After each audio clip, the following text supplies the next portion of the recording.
semuanya, selamat datang di video kami.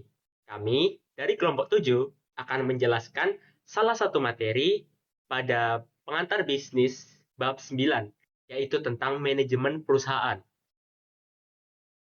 Sebelum masuk ke penjelasannya, saya akan memperkenalkan atau memaparkan anggota tim saya. Karena ada pepatah mengatakan, tak kenal maka tak sayang. Mari kita lihat.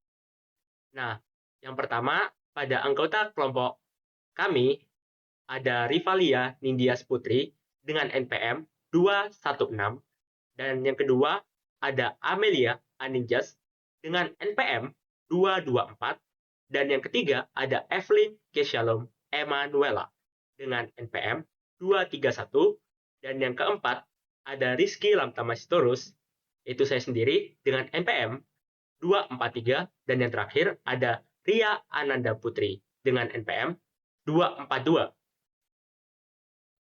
Setelah pemaparan anggota kelompok, kita akan masuk pada pembahasan materi kali ini, yaitu tentang manajemen perusahaan. Apa sih itu manajemen perusahaan?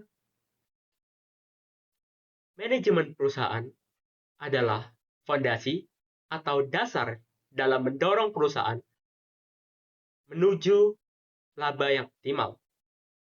Maksudnya, dalam penerapan manajemen perusahaan, sumber daya yang berada pada perusahaan akan dimanfaatkan secara maksimal dengan adanya manajemen perusahaan, sehingga perusahaan tersebut dapat menghasilkan laba yang optimal.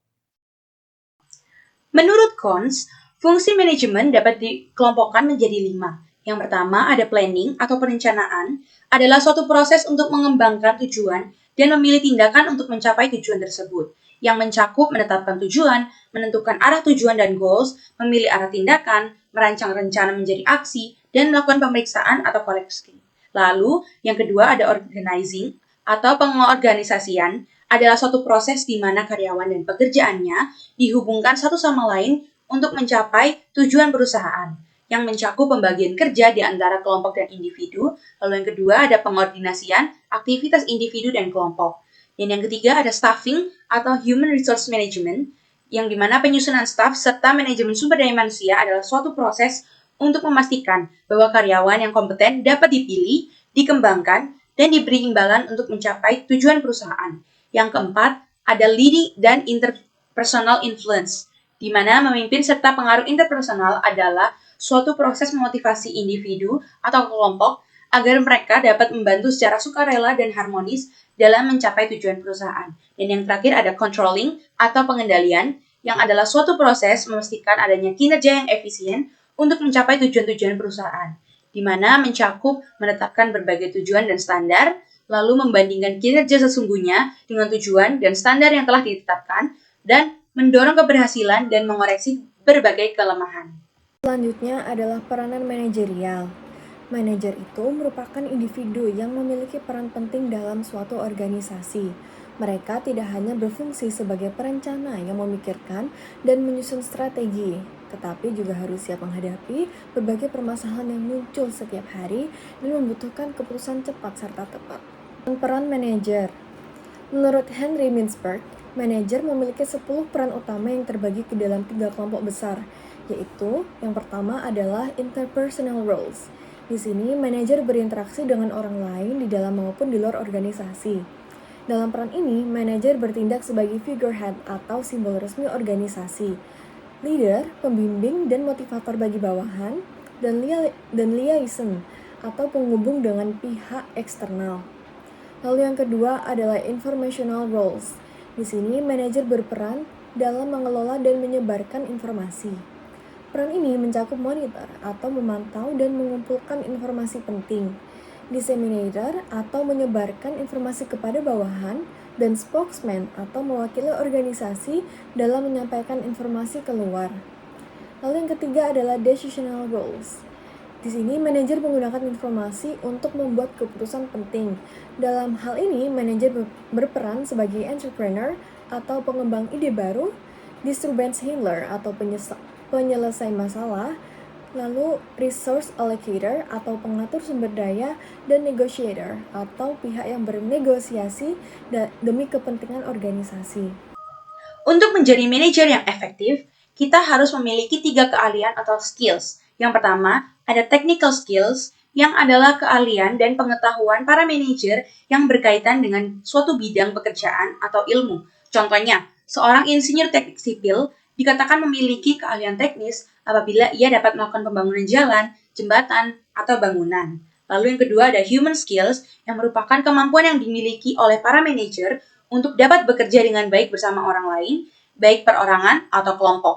Kalian ini sangat penting karena manajer harus mengelola bawahannya dan bekerja sama dengan bawahannya untuk mencapai tujuan. Dan para manajer juga harus mampu menjalin kerjasama dengan manajer lainnya dari departemen yang berbeda untuk mengejar tujuan perusahaan secara umum. Lalu yang ketiga ada conceptual skills, yaitu kemampuan yang harus dimiliki manajer untuk mengkonseptualisasikan situasi yang abstrak dan kompleks. Dalam hal ini, manajemen harus dapat memandang organisasi secara keseluruhan dan memahami hubungan di antara unit-unit organisasi. Manajer juga harus dapat memvisualisasikan bagaimana organisasi secara keseluruhan dapat menyesuaikan diri terhadap perkembangan lingkungan yang terjadi. Sumber daya organisasi. Perusahaan sebagai organisasi terdiri dari berbagai sumber daya yang harus dikelola secara efektif dan efisien untuk mencapai tujuan. Efektivitas berarti tujuan tercapai, sedangkan efisiensi berarti tujuan tersebut dicapai dengan penggunaan sumber daya seminimum mungkin. Berikut adalah sumber daya utama yang perlu dikelola oleh manajer. Yang pertama, sumber daya manusia atau SDM. Karyawan dengan kemampuan dan keahlian yang beragam menjadi faktor utama dalam pencapaian tujuan organisasi. Manajemen SDM yang baik akan menentukan sejauh mana kontribusi tenaga kerja terhadap hasil perusahaan. Oleh karena itu, motivasi, pelatihan, serta hubungan kerja yang sehat perlu dikelola dengan baik agar kinerja karyawan optimal. Lalu yang kedua adalah modal keuangan atau kapital. Setiap kegiatan bisnis membutuhkan modal untuk berjalan, baik untuk investasi, operasional, maupun pengembangan usaha. Kekurangan modal atau pengelolaan keuangan yang buruk dapat menyebabkan kesulitan finansial, bahkan kebangkrutan. Karena itu, manajer perlu memastikan penggunaan data dilakukan secara bijak dan sesuai prioritas. Lalu yang ketiga adalah bahan baku produksi atau materials.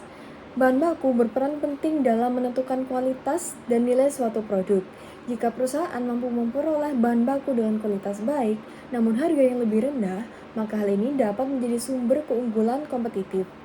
Pengelolaan bahan baku juga berkaitan dengan efisiensi biaya dan kelancaran proses produksi. 4. Mesin dan peralatan. Peralatan dan teknologi produksi yang digunakan akan memengaruhi produktivitas perusahaan. Penggunaan mesin yang modern dan efisien dapat menurunkan biaya produksi sekaligus meningkatkan kualitas hasil. Dalam industri padat modal dan persaingan ketat, investasi pada teknologi menjadi hal yang sangat penting. Adapun sumber daya yang lain, ada teknologi yang berperan sebagai pemicu perubahan atau yang disebut dengan change driver. Dengan adanya teknologi baru, perusahaan bisa berinovasi dan menciptakan keunggulan kompetitif.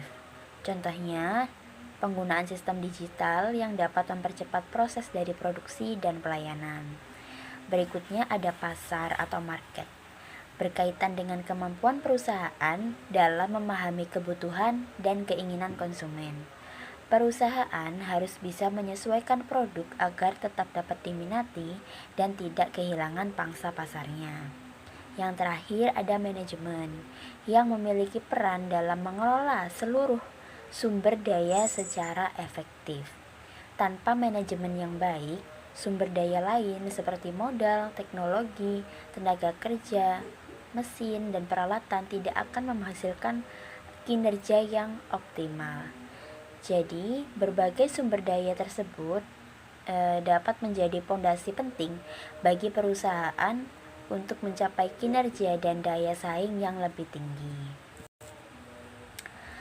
Selanjutnya adalah kapabilitas perusahaan. Kapabilitas sendiri merupakan kemampuan perusahaan dalam mengkoordinasikan dan memberdayakan sumber daya yang dimilikinya secara produktif. Kapabilitas tidak muncul begitu saja, tetapi berasal dari 3 hal utama berikut ini.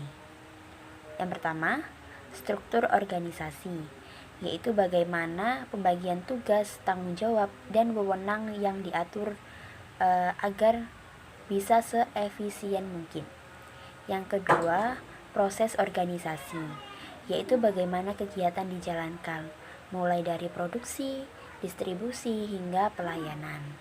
Yang ketiga, yaitu sistem pengendalian, yang memastikan di mana semua aktivitas perusahaan berjalan sesuai dengan tujuan dan standar perusahaan. Tanpa adanya kapabilitas yang baik, sumber daya yang dimiliki perusahaan tidak akan dapat dimanfaatkan secara maksimal. Maka bisa disimpulkan bahwa kapabilitas menjadi jembatan penting untuk memperoleh kompetensi unggul. Sekarang kita masuk ke kompetensi unggul. Kompetensi unggul adalah kemampuan istimewa yang membuat perusahaan berbeda dari pesaingnya. Suatu perusahaan dikatakan memiliki kompetensi unggul jika memenuhi beberapa syarat berikut. Yang pertama, memiliki sumber daya yang unik dan berharga, yang tidak mudah ditiru oleh perusahaan lain.